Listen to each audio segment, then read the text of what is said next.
Chapter 7: The Black Moment. I was walking with the dogs early this morning through a rhubarb field in what they call the Rhubarb Triangle around Rothwell. The furrowed ground was strewn with dead, black stalks of rhubarb, all wizened and flattened by the cold, and looking like the very image of death. I could never understand why the farmer had neglected to harvest his crop. Maybe the market it was meant for wasn't worth the labor, or perhaps he shot the local gossip and was doing life. I don't know. But the image of Blackness compelled me to recall a part of my life when the pieces on the chessboard all went black. I was not much older than 19 or 20, I was doing well at chess, and I lived in complete contentment in the hope that I would, one day soon, become a Grandmaster. All that consumed me was an addiction to play chess. Every penny I earned from window cleaning went to the cost of playing in tournaments. There was only one problem: I wasn't yet strong enough to win an open tournament, even a small event. I can recall making the decision to give up all other recreations and devote entirely my whole being to becoming a Grandmaster. I stopped socializing, drinking, shagging, and even reading, and like a monk rose with the dawn and went to bed with the night studying chess.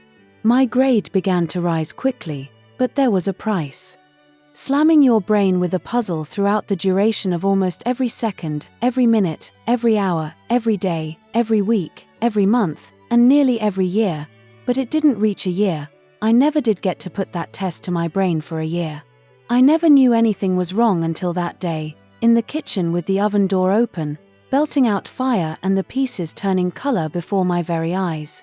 I stood up from the board but then sat down again, almost immediately, and tried to focus, but the same event occurred. Still, I didn't really think there was much wrong and simply put it down to needing glasses, which I'd worn as a kid. That night, though, something else happened more sinister. I remember feeling exhausted and felt a cold coming on, and I went to bed early.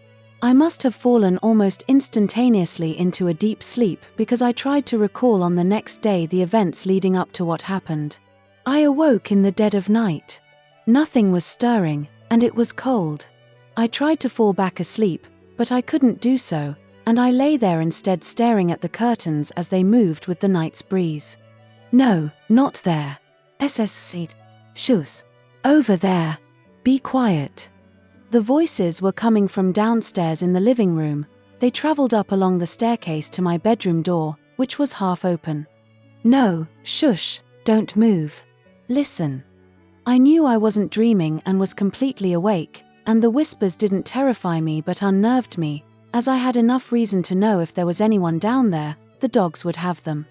I went down the stairs, though, cautiously. In the room, the noises and whispers had ceased, and there was only Colonel, the greyhound, on the sofa, his bed, asleep. I turned around and headed off back to bed, thinking how strange. I definitely knew it wasn't a dream, but I was now convinced it was. I climbed back into bed and pulled the thick duvet, which Donald had nicked from Woolworths and sold to me for a couple of quid, back over my head and tried to go back to sleep. Through the little chink, which I'd left open to breathe fresh air, I could discern a flickering blue light and some muffled noises. They must be coming from outside, I thought, and the blue light must be the police. Something must be happening, and buzzed with curiosity, I leapt out of bed to the window and drew back the curtains. The first thing that hit me was a triangle, black and as big as a house. At the bottom were a long line of policemen. On the next row, sitting on their shoulders, there was another line of policemen. On their shoulders, another line until there was only one policeman eye to eye, looking at me from the top of the pyramid. It was then I noticed they were all hideous creatures moving towards me. I knew it was in my mind, and that was probably the reason I did not scream out. But I also knew I was completely awake and stood at the window, too. A hot sweat in horror is when you can act, but a cold sweat in terror is when you cannot. With the latter, you're numb, and the heat of horror earlier now evaporates, and you feel the cold on your flesh. I was cold. I walked back to the bed, climbed in like someone ready to die, and fell asleep again with my head under the blankets. In the morning, strange things inside my head were happening and in my body too.